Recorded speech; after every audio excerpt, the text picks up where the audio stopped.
नमस्कार दोस्तों, हमारे YouTube चैनल स्टडी वाले हिंदी में आप सबका स्वागत है। आज के इस वीडियो में हम बात करेंगे निफ्टी, बैंक निफ्टी और रिलायंस के बारे में। सबसे पहले हम देखेंगे वीकली लेवल और इसके बाद हम बात करेंगे इंट्राडे लेवल पर। तो आज के वीडियो की हम शुरुआत करेंगे निफ्टी 50 से, ठीक है। तो यहाँ पर आपकी जो स्क्रीन पर अभी दिखाई दे रहा है वो 15 मिनट का चार्ट है और हमने जो शुक्रवार का जो मार्केट था उससे पहले एक आपको वीडियो डाली थी फ्री टेलीग्राम में, ठीक है। तो उस पर हमने बात की थी और उस वीडियो में भी हमने वहाँ पर आपको लेवल दिए थे कि भाई यहाँ पर आप जो अभी अपनी स्क्रीन पर देख रहे हो चार्ट, ठीक है। तो वहाँ पर हमने एक आपको बॉक्स ड्रॉ करके दिखाया था कि जब तक यहाँ पर मार्केट है तब तक कुछ नहीं करना। तो वहाँ पर अभी आप यहाँ पर बॉक्स नहीं देख पा रहे, ठीक है। तो हम आपको यहाँ पर ड्रॉ करके दिखा देते कि अब हमने आपको कहाँ पर वो दिया था, जो निफ्टी 50 की जो यहाँ पर हमने आपको जो बात की थी, ठीक है। ये वाली जो रेंज थी यहाँ तक कि भाई जब तक निफ्टी यहाँ पर है तब तक हमें कुछ नहीं करना कब है कि भाई यहाँ जो अपसाइड का जो लेवल था यहाँ से निकल जाने के बाद और डाउन साइड के लिए ये जो बॉक्स का यहाँ पर ब्रेकआउट होना ज़रूरी था। तो आप देख रहे हो कि अपसाइड यहाँ जो ब्रेकआउट हमें मिला है, ठीक है। तो उसके बाद यहाँ एक हमें मार्केट में एक अच्छी मूवमेंट मिली थी और पिछले वीडियो में ये भी हमने कहा था कि जब तक ये वाली जो लाइन है, ठीक है, ये वाला हाई है, उसको अगर ब्रेक करता है तो और ज़्यादा अच्छा हमें मूवमेंट मिल सकता है। ये बात हमने पिछले वीडियो में आपको बताई थी कि भाई इस लेवल पर यहाँ पर ध्यान रखना, ठीक है। और इसके बारे में हमने अपनी जो फ्री टेलीग्राम चैनल है उसमें भी आपको अपडेट दिया था फ्राइडे को। एक बार वहाँ पर आप देख लेना, चेक कर लेना। निफ्टी हो या बैंक निफ्टी, लगातार 5-6 दिन से वही रेंज में चल रही है। जो यहाँ पर हमने निफ्टी यहाँ पर बॉक्स दिखाई दे रहा है आपको, उसी रेंज में चल रहा है। यहाँ पर ब्रेकआउट देता है पर वहाँ पर सस्टेन नहीं होने के कारण वो फिर से निफ्टी अपनी वही रेंज में आ जाती है। और कई बार हम आपको वीडियो में बता देते हैं कि भाई आप एक बात ज़रूर याद रखना का कि आपकी जो पिछले दिन की क्लोजिंग है वो आपको अगले दिन के एक सपोर्ट की तरह लेना है। तो आप यहाँ पर देख सकते हो ये जो है क्लोजिंग यहाँ पर 30 अप्रैल की है और ये जो यहाँ पर मार्केट स्टार्ट हुआ था वो 2 मई यानी कि 2 मई का है, ठीक है। तो मार्केट यहाँ पर गैप अप तो ओपन होता है, गैप अप होने के बाद यहाँ पर अच्छी खासी एक यहाँ पर रेंज का ब्रेकआउट होता है और बाद में यहाँ का जो हाई है 29 अप्रैल का वो भी यहाँ पर ब्रेकआउट होता है और उसके ऊपर यहाँ पर जाती है जो यहाँ पर 24,582 के लेवल पर यहाँ को टच करके वहीं फिर से यहाँ पर डाउन साइड आती है। ये भी जो लेवल थे हमने पिछले वीडियो में आपको सबको ये बताया था कि निफ्टी यहाँ तक जा सकती है और वहीं से ही यहाँ पर डाउन आ गई, आप देख सकते हो। और बाद में क्या हुआ, यहाँ अप तो जाती है, बाद में सस्टेन ना होने के कारण यहाँ पर वापस आ जाती है और वापस आने के बाद आप देख लो पिछले जो दिन का क्लोजिंग है 30 अप्रैल का, ठीक है। तो यहाँ ये जो लेवल उसको रिस्पेक्ट करता है और रिस्पेक्ट करने के बाद यहाँ फिर से वो सपोर्ट लेके यहाँ पर फिर निफ्टी यहाँ पर अपसाइड जाती है। अगर मान लीजिए कि यहाँ पर निफ्टी ने जो ये जो लेवल अगर डाउन साइड ब्रेक किया होता तो हमें और एक डाउन साइड मूवमेंट मिल जाता, पर निफ्टी ने किया नहीं ऐसा और यहीं से उसको जो पिछले दिन की क्लोजिंग थी वहीं से उसने सपोर्ट लिया और फिर अपसाइड यहाँ पर जाती है और क्लोजिंग उस दिन का हमें देख लीजिए फिर वही रेंज में ही देती है। ये जो हमने यहाँ पर बॉक्स जो ड्रॉ किया है रेंज वाला जो निफ्टी का, उसी बॉक्स में हमें वो निफ्टी क्लोजिंग देती है। अब हम आपको एक बता दें कि एक ट्रेड लाइन और यहाँ से हमको दिखाई दे रही है, जो यहाँ पर हमने एक ब्लैक लाइन यहाँ से जो ड्रॉ की है, जो हमने पिछली बार आपको यही बताया था कि भाई यही चैनल में अब निफ्टी हमारी चल रही है, पर अब यहाँ से वो निकल चुकी है और यहाँ से एक और यहाँ पर ट्रेड लाइन हमें दिखाई दे रही है। देखिए आप अपने चार्ट पर ये देख सकते हो। तो हमने यहाँ पर एक जो ब्लैक लाइन यहाँ से जो खींची है और यहाँ तक। तो अब मंडे को अब देखना है कि अपने पिछले दिन के हाई है उसको यहाँ पर रिस्पेक्ट करने जाती है या जो उसने जो क्लोजिंग दी है, या मान लीजिए कि ये जो वाला क्लोजिंग है, ठीक है, यहाँ इसको डाउन साइड करती है कि नहीं करती। अगर आप एक अपसाइड के लिए एक अच्छा ट्रेड ढूंढते हो तो मैं आपको एक लेवल बता देता हूँ। जब तक निफ्टी 24,610 नहीं निकालती तब तक आप बड़ा वहाँ पर मत सोचना, ठीक है, क्योंकि वो एक अच्छा खासा एक रजिस्टेंस है। अगर आप निफ्टी अगर फायर मूवमेंट देखना चाहते हो तो वो रहेगा 24,710। ये लेवल याद जरूर रखना है। ये जो आप देख रहे हो यहाँ पर 24,710, इसके बाद एक अपसाइड फायर मूवमेंट आपको दिखेगी।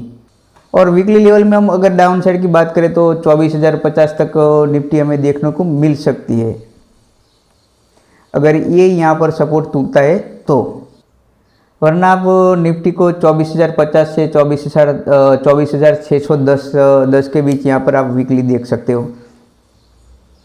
और मंडे के हो कि भी आप ये ज़रूर ख्याल रखना कि भाई यहाँ से जो अब उसने जो क्लोजिंग दी है, ठीक है, तो अगर मान लीजिए कि यहाँ पर क्लोजिंग फिर से एक बार यहाँ पर हमारा ये जो बॉक्स रेंज यहाँ पर टूटता है तो एक अपसाइड की तरफ टूटता है, तो वहाँ पर 70-80 पॉइंट की एक हमें अच्छी मूवमेंट मिल सकती है। अगर यहाँ पर मान लीजिए कि डाउन साइड आता है तो हमने आपको ये लेवल दिए है पहले कि भाई ये जो कैंडल का लो है उसको आप ब्रेक डाउन होने दो, तभी एक आपको एक अच्छा खासा डाउन साइड मूवमेंट मिल सकता है। तो उसमें पहला जो आपको लेवल है 24,128, तो ये पहला लेवल होगा। और दूसरा लेवल आप देख सकते हो यहाँ पर हमारा जो 23,890 या 94 आप यहाँ पर समझ सकते हो। तो एक अच्छी खासी एक डाउन साइड की रेंज भी यहाँ बन सकती है, ठीक है। अगर आप अपसाइड की बात करें तो यहाँ पर हम फिर से एक बार यहाँ पर जो हाई है 29 अप्रैल का, इसको एक बार फिर से यहाँ पर ब्रेकआउट हो जाने दो, तो तब तक आपको यहाँ पर एक अच्छे खासी एक यहाँ से यहाँ तक एक ट्रेड मिल आपको मिल सकता है। एक बात मैं आपको और बता दूं दोस्तों, हमारी जो फ्री टेलीग्राम चैनल थी उस पर हमने एक फ्राइडे को 9:26 को एक आपको लेवल दिया था कि भाई कीप आइज ऑन 24,460 यानी कि 24460 का लेवल दिया था। उसके बाद एक फायर मूवमेंट हमें एक अपसाइड की मिली थी। बाद में जो निफ्टी ने अपना जो हाई लगाया था वो हमने जो आपको लेवल दिया था भाई निफ्टी 24,460, उससे अपसाइड जाने के बाद वहाँ पर 24,535 का वहाँ पर हाई लगता है, ठीक है। तो वहाँ पर हमें एक अच्छी खासी एक ट्रेड मिली थी जो हमने अपने फ्री टेलीग्राम चैनल में आपको दी थी। तो आप सबको एक बात बताना चाहता हूँ, अगर हमारे आप इम्पोर्टेंट लेवल जानना चाहते हो तो आप हमारे टेलीग्राम चैनल में जुड़ सकते हो, जिसकी डिस्क्रिप्शन में लिंक दी गई है। ये टेलीग्राम चैनल बिल्कुल फ्री है। उसके बाद और हमने एक आपको लेवल दिया था 11:36 पर, और वहाँ पर हमने फिर आपको कहा था कि भाई कीप आइज ऑन निफ्टी 24,310, और फिर वहाँ पर हमें एक डाउन साइड की एक अच्छी मूवमेंट मिलती है। और तकरीबन लगभग निफ्टी ने अपना 100 पॉइंट डाउन हुई थी, और एक डाउन साइड की तरफ भी हमें एक अच्छा खासा मूवमेंट मिला था और एक अच्छी ट्रेड मिली थी। दोस्तों एक बात और मैं आपको बता दूं कि भाई हमारा इंडियन मार्केट है जो यहाँ पर कंसोलिडेटेड अभी कर रहा है लगभग 5 या 6 दिन से, वो किस कारण हो रहा है। तो आप सबको पता होगा कि अभी कुछ दिन पहले ही हमारे कश्मीर में पहलगाम में जो आतंकवादी हमला हुआ था, ठीक है, टेररिस्ट ने एक बड़ा हमला किया था, उसकी इफ़ेक्ट एक हमें यहाँ पर मार्केट में देखने मिली कि भाई इंडिया की तरफ से अभी कोई जवाबी कार्यवाही कब होगी, बस वहीं पर उसकी न्यूज़ पर ही यहाँ पर अभी मार्केट अपना खड़ा है।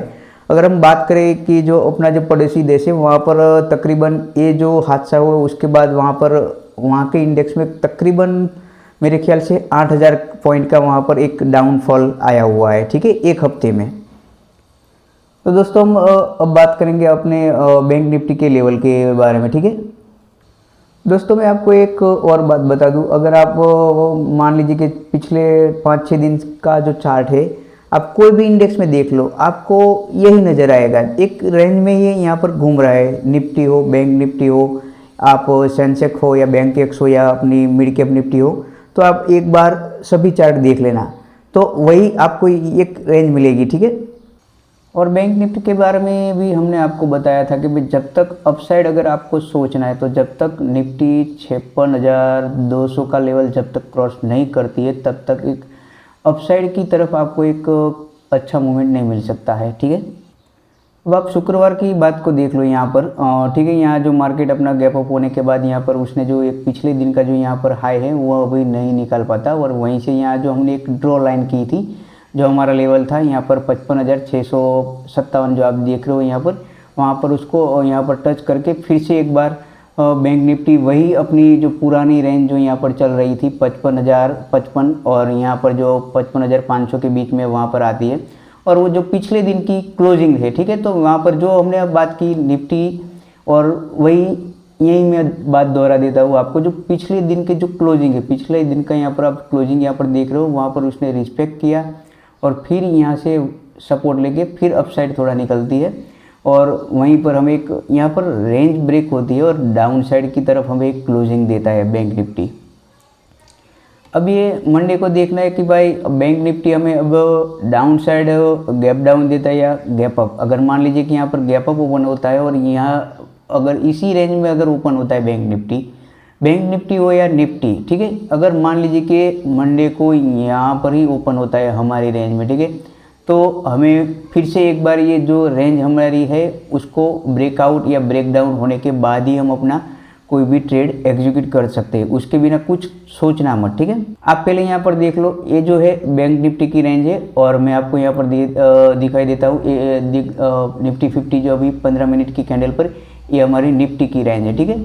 अगर मान लीजिए कि मंडे को यहाँ पर इसी रेंज में ओपन होता है तो हमें ब्रेक डाउन या ब्रेकआउट होने की, उसका ब्रेकआउट होने तक हमें इंतज़ार करना पड़ेगा, ठीक है। उससे पहले हमें कुछ नहीं करना है। और एक बात मैं आपको यहाँ पर दोहरा देता हूँ कि पिछली दिन की क्लोजिंग और पिछले दिन का जो ओपनिंग या और पिछले दिन का जो हाई है उसको हम मार्क करके अपने चार्ट पर रख देंगे और उसको ब्रेक होने के बाद ही हम कुछ सोच सकते हैं। अगर हम बैंक निफ्टी के डाउन साइड की वीकली लेवल की बात करें, अगर डाउन साइड की, तो सबसे पहले है 52,500 और दूसरा है 51,800, ठीक है। और अप साइड के लिए तो मैंने आपको बताया कि भाई 56,250 यहाँ तक आपको इंतज़ार करना पड़ेगा और यहीं से हमें एक अच्छी खासी अप साइड के लिए एक मूवमेंट मिल सकती है। उससे पहले यहाँ पर हमें अच्छी मूवमेंट कोई मिल नहीं सकती। और अब बात करेंगे हम एक आपके रिलायंस इंडस्ट्री पर भी। अब ये आप जो भी देख रहे हो अपने स्क्रीन पर, ये रिलायंस इंडस्ट्री का स्टॉक का चार्ट है जो एक डे की कैंडल पर आप देख रहे हो, जो एक अच्छी खासी ब्रेकआउट की कगार पर खड़ा है। आप देख लीजिए यहाँ पर रिलायंस ने यहाँ पर एक 25 अक्टूबर 23 का देख लीजिए, यहाँ पर एक 1100 रुपये के आसपास था और यहाँ से ही उसने सपोर्ट लेके यहाँ पर धीरे धीरे यहाँ पर जाता है और यहाँ पर एक अच्छा खासा एक ब्रेकआउट यहाँ पर करता है और यहाँ से ब्रेकआउट करने के बाद एक अच्छी खासी अपसाइड, फिर डाउन साइड, फिर अपसाइड, फिर डाउन साइड, ऐसे उसने यहाँ पर एक रेंज बनाई थी और रेंज बनाने के बाद यहाँ पर एक अच्छा खासा हाई लगाया था। आप जो देख रहे हो ये 1600, आप जो ये 1600 देख रहे हो वो एक्चुअली है 3200, क्योंकि रिलायंस ने अपना जो ये जो स्टॉक था वो उसने स्प्लिट किया हुआ था, जो पहले उसने ये आप हाई समझ सकते हो 3200 का, ठीक है, 3200 का। स्प्लिट होने के बाद एक उसमें एक भारी गिरावट आई थी और उसने यहाँ पर एक लो बनाया था 1100 के आसपास, ठीक है, और वहीं से फिर एक अच्छा सपोर्ट लेकर और फिर से वही ये जो रेंज थी उसकी यहाँ पर ब्रेकआउट पर खड़ा है। तो आप इस पर एक नज़र बना के रखिए क्योंकि एक निफ्टी के लिए खासा महत्व रखता है, निफ्टी और बैंक निफ्टी के लिए, दोनों के लिए। और एक HDFC और रिलायंस के दोनों के चार्ट को आपको नज़र में रखना है क्योंकि निफ्टी इस पर खासा निर्भर करती है। जो बैंक सेक्टर मान लीजिए HDFC हो या SBI हो या रिलायंस, तो इन सभी के चार्ट पर आपको एक बार ज़रूर देख लेना चाहिए कि वहाँ कहाँ पर ब्रेकआउट होता है, कहाँ पर ब्रेक डाउन होता है, तो आपको एक समझ में आ जाएगा भाई हमारी निफ्टी या बैंक निफ्टी किस तरफ जा सकती है, क्योंकि इन स्टॉक का हमारे इंडेक्स पर काफ़ी प्रभाव पड़ता है।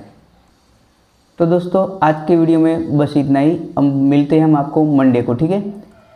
अगर आपको हमारा ये वीडियो अच्छा लगता है तो आप हमारे इस वीडियो को और चैनल को लाइक करिए और सब्सक्राइब करिए और अपने दोस्तों के साथ ज़रूर शेयर कीजिए।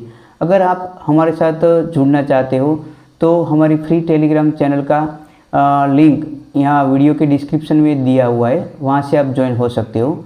जय हिंद, जय भारत।